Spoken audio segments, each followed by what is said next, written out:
How impressive was Jimmy Butler in that series against the Milwaukee Bucks? And what do you think he's going to bring for the Heat when they go up against the Knicks in the second round of the playoffs? Jimmy Butler had the best first round performance in the playoffs. It's not close. It's not up for debate. It's not a discussion. You're going to argue with yourself because it's not going to be with me. Jimmy Butler was on the 8th seeded Miami Heat, who lost their first game in the play-in and come back and beat the Chicago Bulls to just sliver in, right? Despite Chicago leading in that game in the fourth quarter, they, for whatever reason, go on an absolute horrible shot selection, final 3 minutes. Miami holds on, Miami wins, and they go on to face the top-seeded Milwaukee Bucks. Kyle and myself both picked the Bucks to win. I'm not going to sit here and sugarcoat it and pretend like we didn't. I'm not going to act like I didn't think that the Heat had a chance, because I didn't think that they did. Giannis gets hurt in game 1. So does Tyler Hero. Then Victor Oladipo goes down. But throughout the first round, Jimmy Butler averages 37 points per game, damn near 38. He willed this team to win. Jimmy Butler is the definition of a player that coasts through the regular season, does just enough to get them in, and manages to just keep them relevant. It is very difficult to compete and hold yourself to a standard of being one of the best two-way players in the league, score 30-something points a game, high 20s. That's not Jimmy Butler. He's got the attitude, he's got the grit, he's got the mentality, he's got the drive to want it. That is why Dwayne Wade wanted him to take the realm of the best shooting guard in the league, or one of the best shooting guards in the league, or the King of Miami, whatever you nickname you want to provide Jimmy Butler, right? Jimmy and his story, for those of you that are unaware, kicked out of the house at 13 years old, no father, doesn't play basketball until later in high school, goes to a JUCO, struggles and damn near debates on quitting, goes to Marquette, sits behind Wesley Matthews for a year, damn near quits at Marquette, doesn't think he's going to get drafted, gets picked 30th overall to the Chicago Bulls, and wills his way into an extension to where then he gets traded to Minnesota, has a whole escapade with the entire Minnesota starting lineup to where he pulls the third-string bench players on in a scrimmage and at practice, beats the starting five, embarrasses them to the point where they don't want to play with Jimmy anymore, to where Jimmy then gets traded to Philadelphia, to where he gets let go in free agency because Philadelphia wants to sign Tobias Harris and keep Ben Simmons.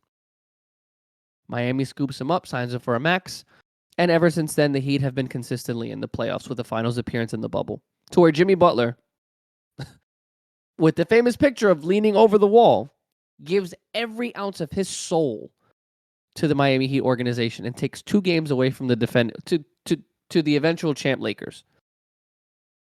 He's played the Bucks a multitude of times. He's not somebody that's super flashy, like I said, that goes out there and scores a whole lot. In the regular season, he scored 23 points per game. 37.6 in the playoffs. Goes for 6-5 or 5-5 in the regular season. Goes for 6-5 in the playoffs. Shoots 35% from 3 in the regular season. Shoots 44 in the playoffs. 54% from the field. 60% in the playoffs. People say that greatness is personified and defined in the moments that matter the most, aka in the playoffs.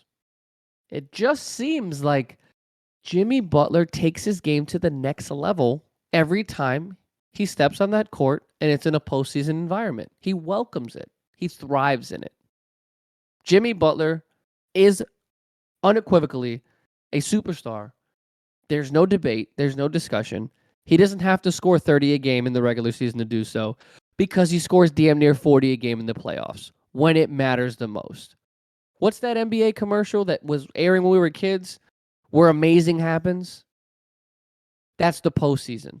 That's why Jimmy said, "This is my shit." You can't argue it. Jimmy Butler had the best playoff first-round performance out of any series in the playoffs thus far. Kev, I was just looking up some of the stats on Twitter when it came to how effective he was in that series against the Bucks. Do you mind if I go over some of the shooting percentages that he was hitting against some of the defenders that Milwaukee I have all of was them here giving him? too. I got you. So, Jimmy Butler when he was guarded against Drew Holiday. He shot 57% against Drew Holiday. Against Giannis, 86%. Oh my god. Against Chris Middleton, 50%. Brook Lopez, 63%. Wes Matthews, 50%. Bobby Portis, 86%. Jay Crowder, 67%. Grayson Allen, 57%. And then Joe Ingles and Pat Connaughton, 50%. He was giving buckets no Everybody. matter who guarded him. Kev, I have to say, this is one of the this is one of the best playoff performances I've ever seen in a series by an individual player. There have been great playoff performances that we've seen from superstars over the last, 15, 20 years, as long as we've been watching basketball. The fact that he closed the series in the last two games, dropping a 56-point bomb in game 4, willing that team single-handedly to a victory. That was the first game that Giannis had come back when he missed those 2 games prior in games 2 and 3. It looked like the Bucks were in control of that game 4 until Jimmy just started taking off in the fourth quarter. And then he follows it up with a 42-point performance, like you said, in that closeout game, in game 5 in Milwaukee, and hits some of the most critical shots that needed to be made, especially that one right at the end of the fourth quarter to tie it up to send it into OT. Look, when it comes to Jimmy Butler, this guy raises his overall effectiveness to a whole new level when it comes to the playoffs. Kevin, I've never really seen such a distinction from somebody who plays really well in the regular season and then literally turns it up to 12 in the playoffs like Jimmy. There are very few guys that can do that. And I know Jimmy throughout the regular season isn't somebody that we widely regard as an MVP caliber player. But when it comes to the playoffs, Kev, find me another guy who's better than Jimmy right now in just a playoff scenario. I can't. You're Granted, saying I it's know, Devin Booker, but I know, it's I know LeBron James is out there. I know that Devin Booker, Kevin Durant, you could say Kawhi, those first 2 games with the Clippers before he ended up, you know, dealing with some knee issues. Kawhi was getting buckets too early on in that series against Phoenix. Not like Jimmy. The fact that in the last 2 games combined, he was averaging 49 points a game is wild. Jimmy is just on another level. And when it comes to what the Knicks got to deal with him, I'm telling you right now, I know that Miami's an A seed. Kev, they didn't play like an A seed. no, I'm playing like it. Even in that first game, before Giannis got hurt, the Heat were giving them problems. The Heat were up early in that game before Giannis got hurt. And, obviously, when it comes to the Bucks, when you lose Giannis, that's a huge piece. You lose him for 2 games, and then he may not be 100% in those last 2 games, even though I thought he was still extremely effective in games 4 and 5. How are you going to stop someone like Jimmy, though, when he's on an absolute tear? And he shot 60% from the field in that series against Milwaukee? If you're New York, I know New York handled Cleveland very well in that first round series.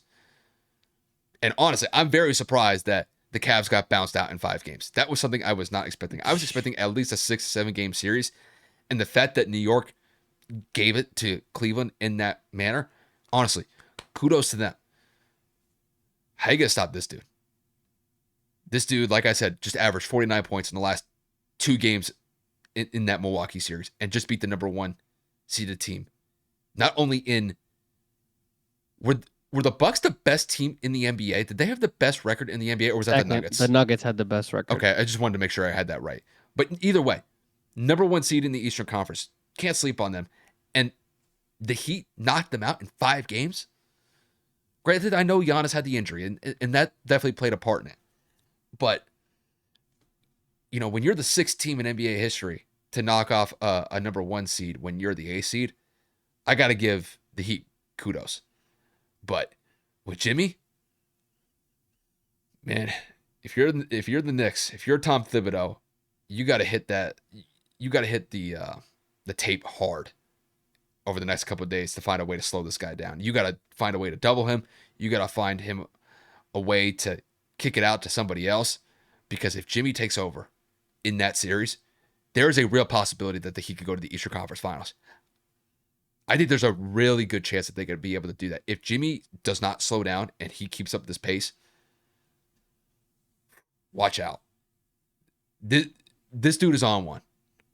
And Kevin, it was like you said, to me, I thought that the Bucks would come back and make this series respectable.